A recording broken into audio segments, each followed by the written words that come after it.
आखिर लॉकडाउन का मकसद खुलकर सामने आ ही गया। बीजेपी शासित राज्य सरकारों ने एक एक कर अपने यहां मजदूरों पर इमरजेंसी जैसे कानून लागू करना शुरू कर दिया है। लॉकडाउन के बहाने यूपी सरकार ने अगले 3 सालों के लिए सभी श्रम कानूनों को मजदूरों से छीन लेने का ऐलान किया है। ये फैसला योगी आदित्यनाथ की कैबिनेट में हुआ।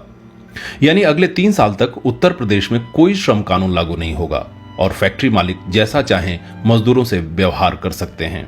इसका मतलब यह हुआ कि मजदूरों की हालत राज्य में गुलामों जैसी हो जाएगी। उधर मध्य प्रदेश कानून बना रहा है कि नए उद्योगों और मौजूदा 40 मजदूरों तक वाले उद्योगों पर फैक्ट्री कानून लागू नहीं होगा।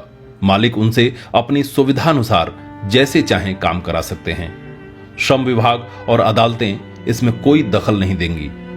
इन उद्योगों में सुरक्षा और स्वास्थ्य के कोई मानक लागू नहीं होंगे। किसी के बीमार होने पर श्रम विभाग को सूचना तक नहीं देना होगा। इन पर मजदूरी, काम के घंटे, सुरक्षा, शौचालय, मूत्रालय, सफाई वगैरह कोई कानून नहीं लागू होंगे।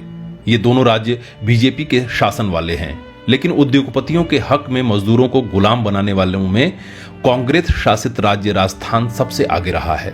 राजस्थान की कांग्रेस सरकार ने न केवल उद्योगों को कोरोना के समय में ही खोल दिया, बल्कि फैक्ट्री मालिकों को मजदूरों से 8 घंटे की बजाय 12 घंटे काम लेने का नया गैर कानूनी आदेश जारी कर दिया।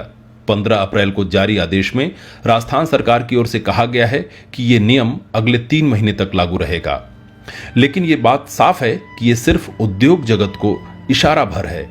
जब 12 घंटे काम सामान्य बात हो जाएगी तो आदेश वापस लेने के बावजूद उद्योगपति इसे जारी रखना चाहेंगे। पूंजीपतियों की इस सेवा के लिए मुख्यमंत्रियों की बैठक में नरेंद्र मोदी ने खास तौर पर कांग्रेसी मुख्यमंत्री अशोक गहलोत की भूरी भूरी प्रशंसा की और इसे बाकी राज्यों के लिए मॉडल बताया। इससे पहले गुजरात के उद्योगपतियों की संस्था ने सबसे पहले सुझाव दिया था कि लॉकडाउन के कारण उद्योग धंधों में आई गिरावट की भरपाई के लिए अगले 1 साल तक यूनियन बनाने पर प्रतिबंध लगा दिया जाना चाहिए। आइए जानते हैं कि इन कानूनों का क्या असर होगा। यूपी में श्रम कानूनों को स्थगित करने का मतलब है कि न तो यूनियन बनाने, न हड़ताल करने और न ही मजदूरी, बोनस या इंसेंटिव बढ़ाने की मजदूर कोई मांग कर सकेंगे। जबकि राजस्थान में 12 घंटे काम का मतलब है कि मजदूरों से हर दिन 4 घंटे अधिक काम कराया जाएगा और इसके खिलाफ वो बोल भी नहीं पाएंगे। मध्य प्रदेश में 40 मजदूरों तक वाली फैक्ट्रियों में मजदूरों की हालत गुलामों से भी बदतर हो जाएगी। क्या कहते हैं ट्रेड यूनियन एक्टिविस्ट? हमाल पंचायत से जुड़े trade union activist Chandan Kumar का कहना है कि सरकार नए जमाने की गुलामी मजदूरों पर थोपना चाहती है और उसके लिए कोरोना और लॉकडाउन एक बहाना बन गया है। उनका कहना है कि यही वजह है कि केंद्र और राज्यों की बीजेपी सरकारें मजदूरों को घर वापस भेजने में हीला हवाली कर रही हैं और कर्नाटक की बीजेपी सरकार ने तो ट्रेनें रद्द करने का फैसला ले लिया। इससे ये बात बिल्कुल स्पष्ट हो गई है।